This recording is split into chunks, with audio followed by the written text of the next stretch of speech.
BFM Business, BFM Crypto, la chronique.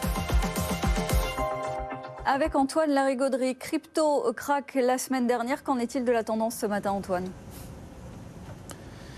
On se redresse un petit peu. Alors le week-end a encore été turbulent, mais on a réussi à un petit peu sécuriser les 30 000 $ sur le Bitcoin, les 2 000 sur l'Ethereum. Ça, c'était quand même important techniquement. Maintenant, on sent que pour trouver l'énergie d'aller plus haut, il va falloir que les investisseurs s'y remettent. Mais pour l'instant, ils sont frileux. Cela dit, encore une performance très intéressante avec le Monero, qui reste vraiment la valeur défensive du moment.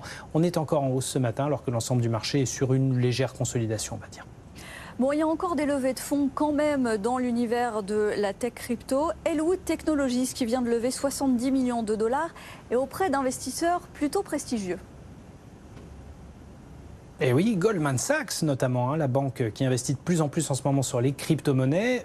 Dans le lot de ce financement de série A, il y a aussi Barclays et aussi la filiale de Capital Risque de Commerce Bank et plusieurs autres fonds. Donc on a du lourd autour de la table et ça valorise Elwood Technologies à 500 millions de $. Elwood a été fondé il y a 2 ans par Alan Howard, un ancien gérant de hedge fund britannique très réputé, qui s'est dit ce qui manque en fait dans ce monde des cryptos, c'est la solution qui va pouvoir permettre de mettre en contact l'informatique financière classique et les systèmes de gestion et de conservation de crypto. Encore une vraie passerelle entre les crypto-devises et l'industrie financière classique.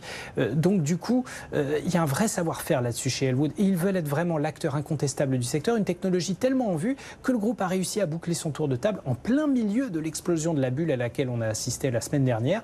Bon, même si l'essentiel du deal avait été signé avant, mais c'est quand même la preuve qu'au milieu de cette tornade, la technologie, la technicité des systèmes crypto reste de loin l'investissement le plus intéressant pour les grands institutionnels en ce moment et qu'ils sont prêts à y mettre le prix fort.